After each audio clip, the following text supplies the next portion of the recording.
If you've been spending your precious garden time yanking weeds out only to see them back a week later, I want to tell you something that might take a little weight off your shoulders.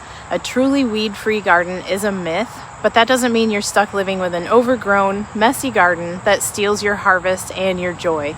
There are ways to get ahead of weeds so that they barely show up in the first place, and it has a lot less to do with pulling weeds and spraying chemicals than you might think. When I stopped trying to reach the unattainable goal of a weed-free garden, everything got easier.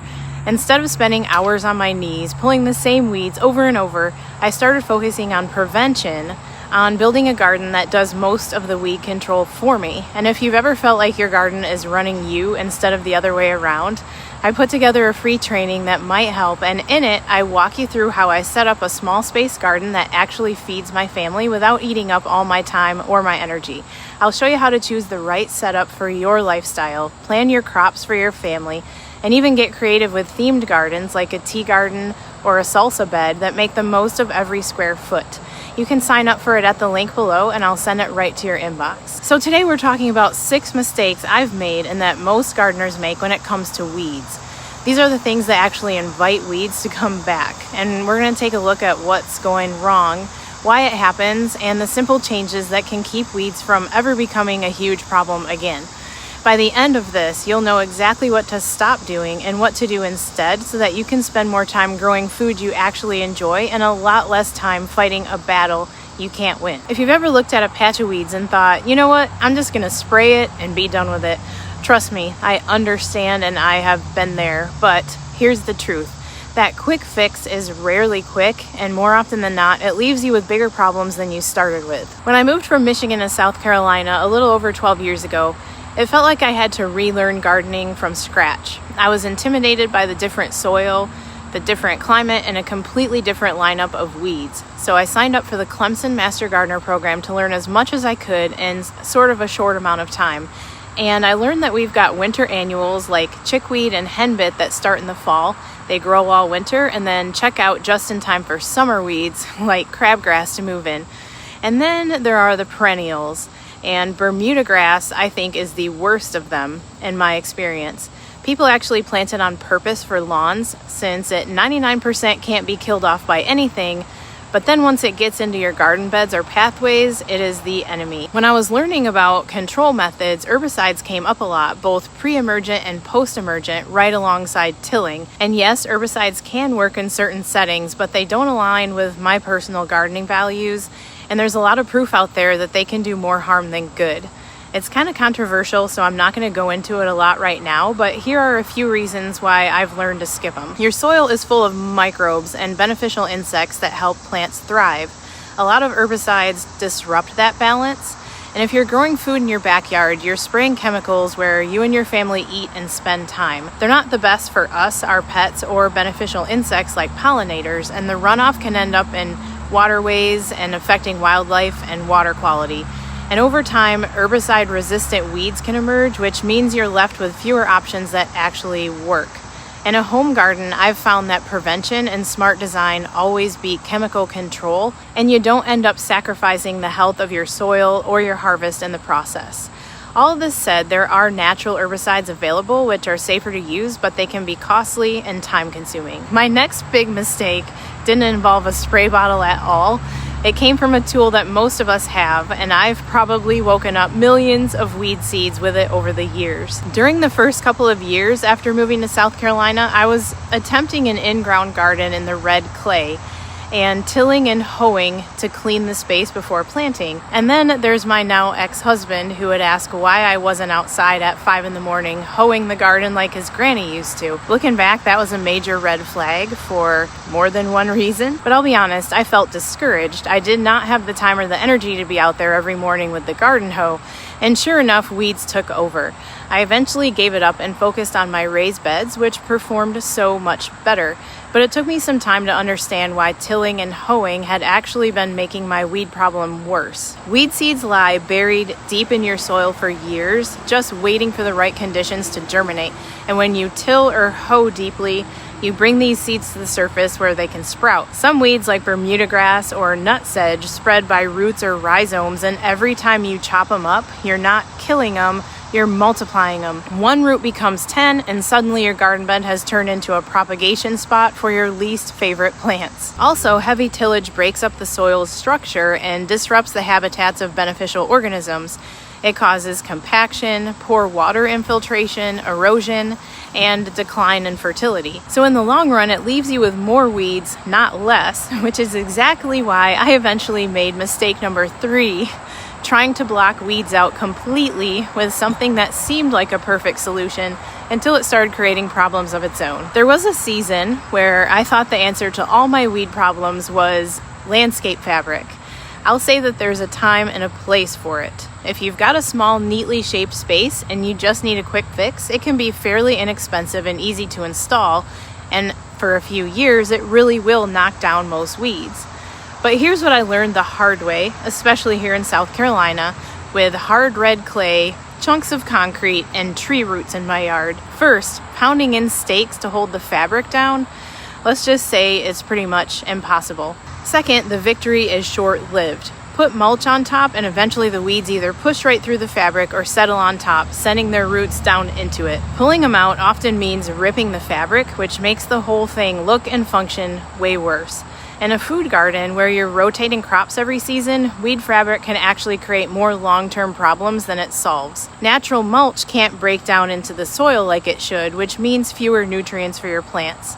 It can also lead to compaction, poor drainage, and even anaerobic conditions, which is just a fancy way of saying that your soil can't breathe. Dividing perennials, relocating plants, or amending the soil all get a lot trickier when there's a barrier in the way.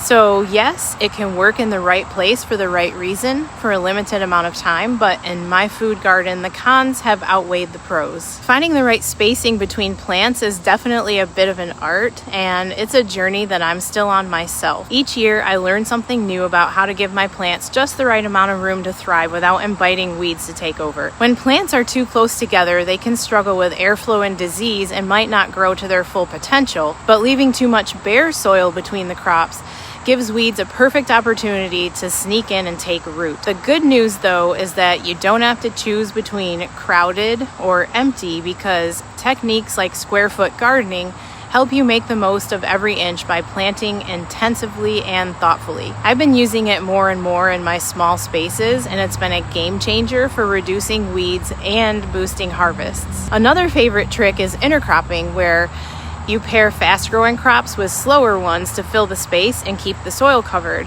And as the slow growers need more space, the quick crops are already harvested, so you're always maximizing your real estate.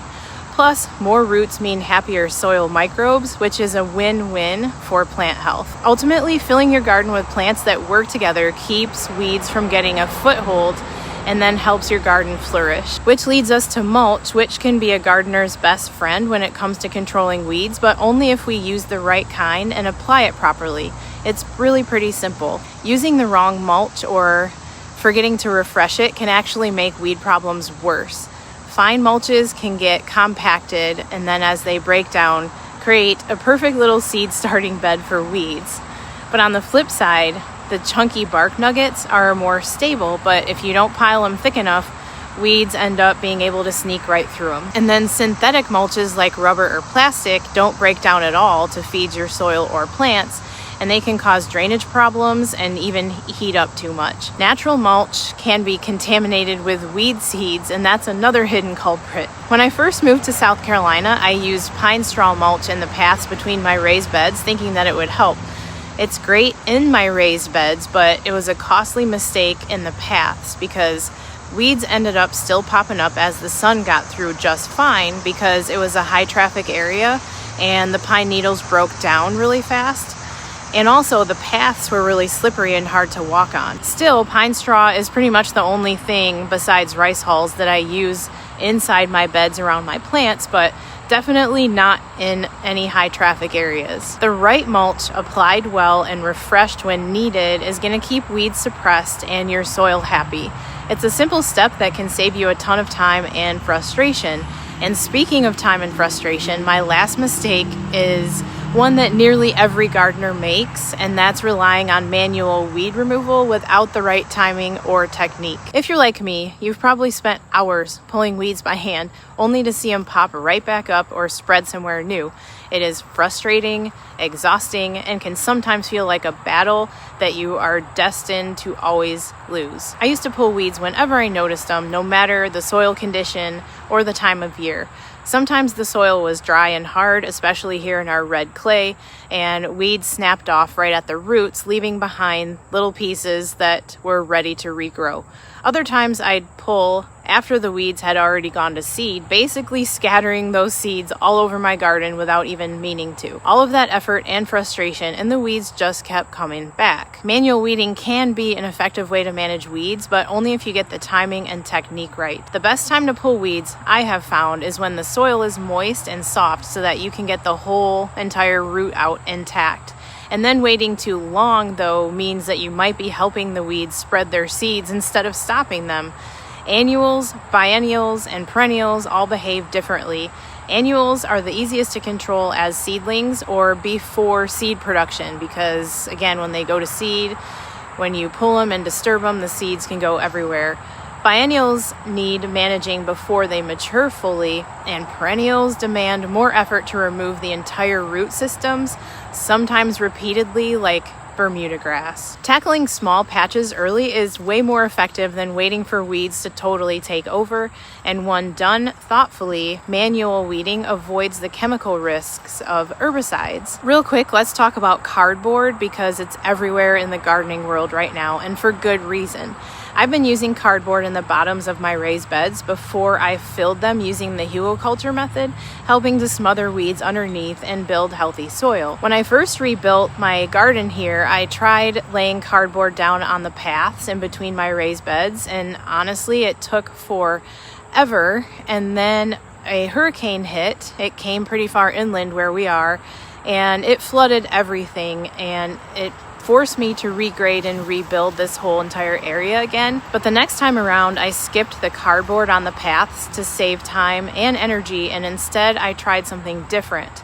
And I have been really happy with how it's been working so far. First, one of the most important things I want you to hear from me is this: no garden is ever going to be 100% weed-free, and honestly, that is not a bad thing. In fact, I think that we should never strive for a completely weed-free garden because some weeds actually play a positive role in the garden's health and ecosystem. For example, weeds with deep or dense roots actually help hold soil in place and prevent erosion, especially on slopey areas or areas that are prone to heavy rain or wind. Weeds can add organic matter back into the soil as they decompose, acting like green manure. They also support biodiversity, and many flowering weeds provide essential nectar and pollen for pollinators like bees and butterflies, especially early in the season before a lot of the other flowers are even blooming. They create habitat and food for beneficial insects and birds, which helps keep your garden balanced. Of course, it is crucial, though, to differentiate between beneficial weeds and aggressive invasive ones. The invasive ones that threaten your crops still need to be managed promptly, whether by mulching or hand pulling. And when you walk through my garden, you'll notice that it is not totally weed-free. My raised beds stay about 80 to 90% weed-free because they're intensely planted and mulched with pine straw. Knock on wood, I haven't had Bermuda grass sneak into my raised beds here, but if I spot any little weeds, I usually try to pull them out by hand.